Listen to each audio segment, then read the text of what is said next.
Hello and welcome to my new channel. I just wanted to share my first experience with DMT. Now before I start, I need to let everybody know that do not just go try to find some DMT. I do not condone this behavior. I am not trying to promote this as any psychological help. I'm not a doctor and blah blah blah. You know the drill. Anyway, I have nothing to do with illegal activity. I'm telling you my experience on this hypothetical situation based on a very long time, a period of my life that happened a long time ago. Anyway, I'll start off by saying do your research, do your due diligence, understand what you're getting yourself into. I always explain to everybody who I am talking to about this that it is going to change your life. I absolutely suggest doing it by yourself, and I'll get to the reasons why later, but that was the only experience of that nature that I have ever had by myself.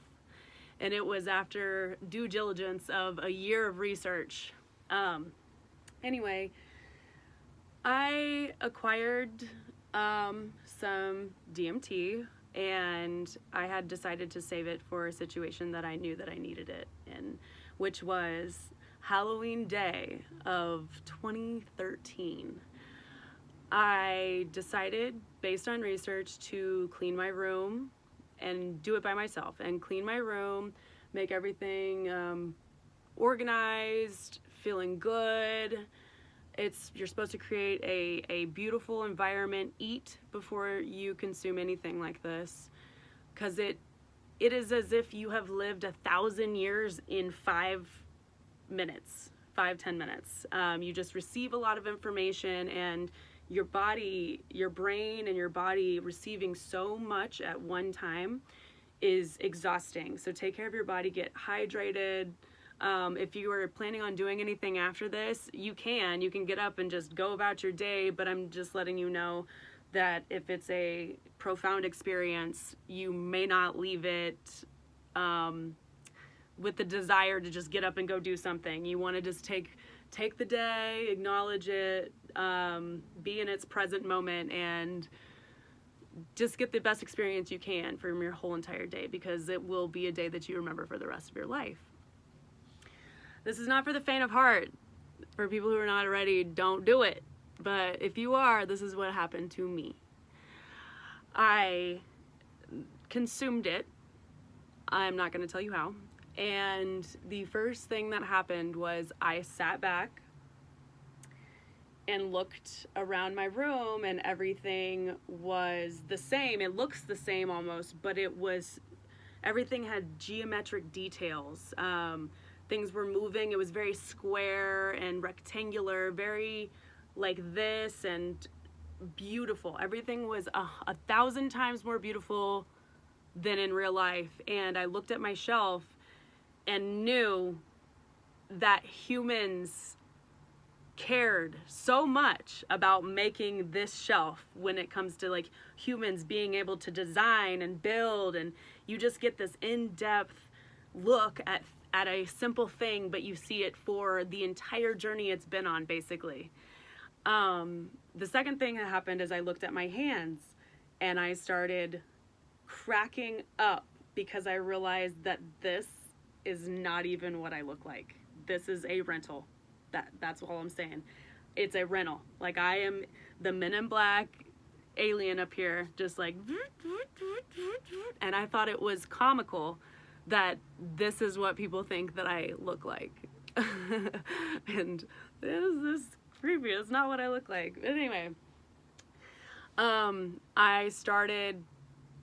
realized what death felt like. It wanted me to know that death felt like, do you know when you're hungover or you're really sick, you have the flu, and you're just throwing up and you feel like complete pressure in your head, and your stomach hurts, nausea, and you want to throw up. You're like, oh my God, if I could just throw up, I'd feel so much better. So when you finally throw up, you feel this sense of relief for split second, and you try to just hang on to it. You're like, oh my God, I feel normal again. And then you realize that you're sick again. Well, that split moment, that complete relief of pain is what death feels like. And I had anxiety. I was prescribed Xanax and a bunch of other things in my life. And overnight, I did not have a need for prescription anti-anxiety medications because I wasn't fearful of what's on the other side. It let me know to relax, and it's not so bad. It's like taking off, I've heard this, taking off a tight fitting shoe. You're just like, thank you. Like, this painful body that you're in all the time. Like, you just take a second to feel your body right now in this moment. Something is hurting, or something feels tight, or something doesn't feel comfortable. You don't feel like you're living on a fucking cloud all the time. And it's because your body is hurting. You're trapped in this shell. And it let me know that death means you're not trapped in the shell anymore. And I immediately started crying when I received the death information, because I knew that my mother was going to die without ever feeling this kind of peace, and it broke my heart. And you know what else broke my heart? I cried. I could not fathom that humans kept this from each other. I couldn't believe that this is what we've come to as humans. We keep something so important and so minuscule. It's everywhere. DMT is in every living thing. It's readily available. And I couldn't believe that humans did this to each other. It broke my heart that we kept intimate evolution to ourselves, basically, out of fear and jealousy and greed and all this horrible shit that humans do to each other. I remember coming back from it and realizing that I couldn't believe that was it. I was like, wow, that's it? I just thought that it was going to be such a psychedelic experience, I guess you could say. I had done LSD over a decade prior to this, and was searching, when I did LSD for the first time, I was searching for a spiritual experience. Despite what my mom thinks, I was searching for God. I wanted religion. I wanted to know what spirituality was when I was a youth and in high school and did LSD for the first time. And I never really, of course it was a beautiful experience, a freeing experience to do LSD, but it wasn't DMT. And DMT is the spiritual experience. That's all it is. It makes you realize that the person next to you is a part of you. It makes you realize that the universe is so vast and we are these microscopic little ants. I saw longitude and latitude lines. The lines of longitude and latitude. They exist. Someone just didn't come up with the grid one day and was like, oh, I'm just going to map this out. No, somebody did some DMT and saw the fucking grid. And that's how we got to a lot of things that we don't give credit to where they actually came from, which is, probably psychedelics, let's be real, or some kind of spiritual psychedelic experience that is tapping past this inferior primal brain that we have that has trapped us into these one track mind, one subject at a time kind of situations instead of you see the honesty of humans and the beauty of humans, and you see the horrible things like machines, and you don't want to be around things that are machine-like, like cars and people honking, or people. You don't want to be around that kind of stuff. I highly suggest, if you're going to do it by yourself. And the reasons being is because when other people are around you, they have energy going at this, and they're experiencing things at different times. So whenever I had my moment of laughing and I had my moment of crying, the person next to me might have had an opposite, received things opposite, and maybe they're laughing when I'm crying. What I'm saying is that you can do it with someone, of course. But if you are chasing that spiritual and beautiful solo experience to where you are trying to receive things and you are trying to do everything for the right reason, and you need to do it for the right reason. Don't you dare disrespect it by saying it's recreational. And don't you dare disrespect it by doing it recreationally and with your friends. Don't do that. If you're going to do it with your friends, do it with your best friend. Pick a day, a time, go out onto a beautiful river or a lake where you can see mountains or something gorgeous where it's quiet and peaceful and away from people, so that no one else interrupts your bonding experience or your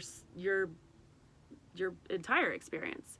Because it's happened to me before. I've had someone like walk up on me, and it was not the most comfortable situation I've ever been in my life. I also need to warn you, if you're trying to quit smoking, I mean, put the cigarettes right in front of you when you do it, and try to smoke a cigarette right after you consume some DMT and just see what happens. I almost guarantee you're never going to smoke another cigarette again, because you're going to look at the cigarette and you just see too much. You know too much, and you know what you know is true. I stopped eating meat overnight. Didn't ask for this. Never in my life was like, oh, I'm going to be a non-meat eater one day. I didn't even get a last meal, which would have been a rare steak wrapped in bacon. I did not even get that. I did some DMT and became a fucking vegetarian overnight because I saw too much. So warning you, I did that. I did it wrong. I didn't eat before I did DMT, and I started panicking one time, and I was like, oh God, this is my yearly DMT experience to come back to center and ground myself. And I forgot that you need to eat and make sure your body is completely well nourished before you do something like this, or else you'll feel sick, you'll feel drained. So I hurried up and panicked, and I was like, okay, before I do the rest of my little situation, I'm gonna go grab some chicken. And I grabbed it, and I saw this.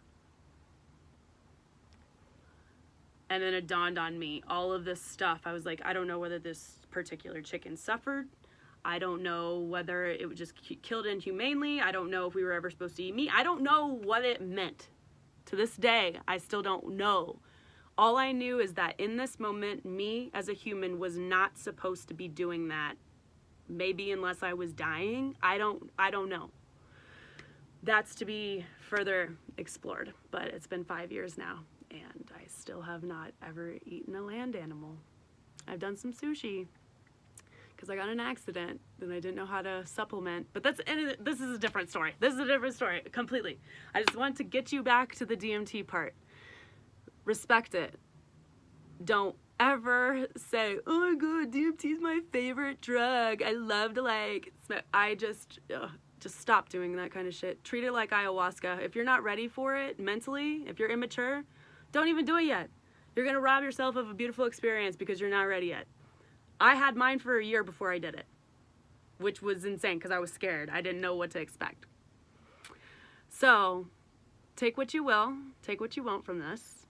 I just felt the need that I needed to share this, that I'm a normal human being. I exist everyday life. I have a beautiful house, a beautiful life, beautiful job, and I don't discredit DMT.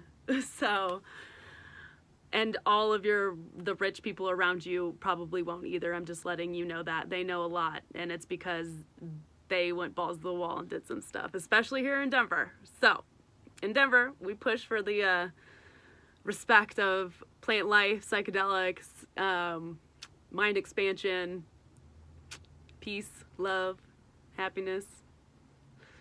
Anyway, this is what I wanted to share with you guys, and happy blasting off.